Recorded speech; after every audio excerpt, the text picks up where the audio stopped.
Hello दोस्तों, आज आपको एसआईआर की जो समस्याएं आपके सामने दिख रही हैं, आप इतने घबराए हुए हैं, तो आपको बताते हैं एसआईआर वर्सेस जनता। मतलब कि एसआईआर के जो रूल हैं और साथ में जो जनता परेशान है, दोनों की बात बताते हैं। तो दोस्तों, आपको घबराने की ज़रूरत नहीं है। सबसे पहले एसआईआर का नियम बता देते हैं। एसआईआर 27 अक्टूबर रात 12 बजे से उत्तर प्रदेश समेत कई जिलों में लागू हुआ है, कई प्रदेशों में लागू हुआ है, जिसमें से आपका उत्तर प्रदेश भी है। उत्तर प्रदेश के बारे में आपको हम बताएंगे कि अगर आप उत्तर प्रदेश से हैं तो आप घबराएं ना बिल्कुल। पहली बात है, घबराएं ना। अगर आपके पास वोटर लिस्ट 2003 की जो सरकार ने वेबसाइट पे डाल रखी है, इलेक्शन कमीशन की वेबसाइट पे, उस पर वोटर लिस्ट को आप डाउनलोड कर लें। अगर उसमें आपका नाम है, आपके परिवार का नाम है, तो आप यकीन जानिए आपको परेशान होने की ज़रूरत नहीं, ना आपको कोई प्रूफ देने की ज़रूरत है।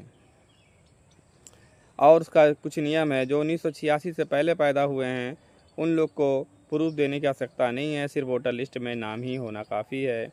जो 1987 में पैदा नहीं हुए तो मतलब कि वो 2003 में वोटर लिस्ट में नाम उनका नहीं हो सकता। तो इसलिए वो लोग अपने प्रूफ के साथ माता पिता का भी वोटर लिस्ट या वोटर आईडी दिखाना पड़ेगा। जो लोग 2003 में वोटर लिस्ट में नाम नहीं हैं उन लोग को अपनी high school certificate, birth certificate, passport या और भी तमाम 12 दस्तावेज हैं, कोई भी दस्तावेज, आप निवास प्रमाण पत्र भी है उसमें, जाति भी है, तो पहचान पत्र भी है जो अभी का है, ये सब प्रूफ साथ में माता पिता का 2003 का वोटर लिस्ट ये देना पड़ेगा। अब रही बात जो लोग 2002 के बाद पैदा हुए हैं और अभी बालिग हुए हैं, 18 साल के हुए हैं अब, और 18 साल, 20 साल, 22 साल, तो इन लोगों को अपना बर्थ सर्टिफिकेट देना ज़रूरी होगा। अगर पढ़े हैं तो हाई स्कूल सर्टिफिकेट भी दे सकते हैं, नहीं पढ़े हैं तो आपको फिर जन्म प्रमाण पत्र ही देना पड़ेगा। तो दोस्तों, ये है एसआईआर का नियम। एसआईआर में सिर्फ एक ही काम है, उसका मकसद है वोटर लिस्ट में शुद्धता लाना, कि जिन लोगों के पास दो वोटर लिस्ट में नाम होता है, दो जहाँ लिस्ट में नाम होता है, उसको हटा देना है। एक ही रहेगा पूरे इंडिया में, ताकि वो एक ही वोट दे सकें।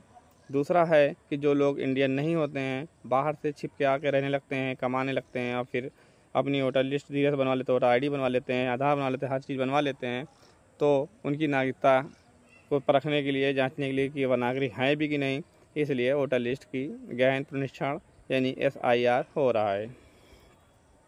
एसआईआर का फुल फॉर्म ही है स्पेशल इंटेंसिव रिवीजन, मतलब गहन पुनरीक्षण, ठीक है ना, मतदाता गहन पुनरीक्षण। अब आपको बताते हैं जनता क्या समझ रही है एसआईआर के बारे में, उसको नॉलेज नहीं है, जिसके बिना पे अलग अलग वीडियो देख के, अलग अलग बात सुनकर घबराए हुए हैं। कोई कुछ समझ रहा तो कोई घबराया हुआ है, तो कोई रोने लगता है। अभी हाल ही में एक दिन मेरे पास एक लेडीज़ आई जो विधवा थी और उसके 2 बच्चे हैं। वो बेचारी, हमने उससे पूछा तो वो कह रही, भैया मेरा सब आईडी में हर चीज़ गलत है, बताओ हमको कैसे, हमको तो भेज दिया जाएगा, ये है वो, पता नहीं कहाँ से अफवाह मिल जाती है, ऐसा कुछ नहीं है। वो बेचारी रोने लगी, फिर उसको मैंने दिलासा दिया, ऐसा कुछ नहीं ना, आप बिल्कुल परेशान हो, आप हमसे बताएं, आपकी प्रॉब्लम मैं सॉल्व करूँगा। जो कि उसके पास पासपोर्ट भी था, हाई स्कूल सर्टिफिकेट भी था, फालतू पता नहीं कहाँ से घबराई हुई थी। तो दोस्तों, आप बिल्कुल घबराने की ज़रूरत नहीं ना आप लोग को।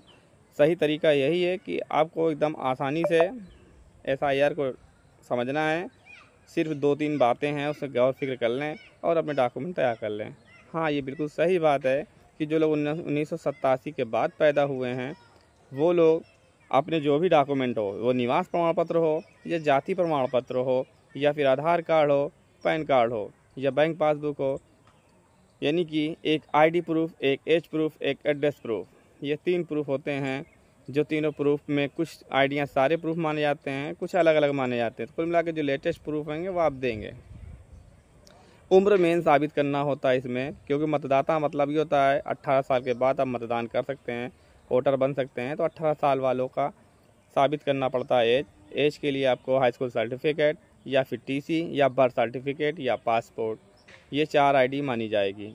आधार जन्मतिथि का प्रमाण नहीं होता है, तो इसलिए आधार नहीं माना जाएगा, ना ही आपका पैन कार्ड माना जाएगा, ना ही पहचान पत्र से आपकी एज मानी जाएगी। तो आपको अपने जन्म का प्रूफ देना है और साथ ही आपके निवास का भी प्रमाण पत्र देना पड़ेगा, जिसको निवास प्रमाण पत्र और जाति प्रमाण पत्र भी बताया जा रहा है। ठीक, तो दोस्तों, आप अपने साथ में 2003 वोटर लिस्ट में अगर आपका नाम नहीं है, आप घबराएं ना, आप अपने माता पिता का साथ में लगाएं, और जिन लोग का लिस्ट में नाम है वो बिल्कुल ही ना घबराएं, उनको तो कुछ प्रूफ देना ही नहीं पड़ेगा। 2003 के बच्चों को जो बाद बच्चे पैदा हुए हैं उनको बर्थ सर्टिफिकेट अपना बनवा लेना चाहिए, नहीं बना है तो ज़रूर बनवाएं। और मेरी वेबसाइट और वो लोग मेरे चैनल पे जाके टेकराज मिराज पे जन्म प्रमाण पत्र की वीडियो देख लें और पूरा प्रोसेस समझ लें और अपना जन्म प्रमाण पत्र जाके बनवा लें। तो दोस्तों, ये जनता से हमारी मेन अपील है, रिक्वेस्ट है कि बिल्कुल भी खौफज़दा ना हों, डरे नहीं। SIR बहुत ही नॉर्मल है, लोग फालतू डरवा रहे हैं, ऐसा कुछ भी नहीं ना। सिर्फ आपके डॉक्यूमेंट को वेरिफिकेशन होगा कि आपका लिस्ट में नाम रहे या ना रहे। तो दोस्तों, आप अपने डॉक्यूमेंट बस रेडी कर लीजिए, जो भी आपके पास है ठीक है, नहीं है, गलत है, कुछ है तो उसको सही करा लीजिए, ताकि भविष्य में आपको परेशानी ना आवे। बस यही कहना था आप लोगों से दोस्तों। आप अब ज़्यादा जानकारी के लिए हमारे चैनल टेकराज मिराज में आप जाके तमाम SIR पे बनी वीडियो को देख सकते हैं। जन्म प्रमाण पत्र, वोटर ID, तमाम वीडियो मैंने डाल रखी है, जिससे आप घबराएंगे नहीं देख के, और आपके अंदर हिम्मत आएगी और अच्छा लगेगा।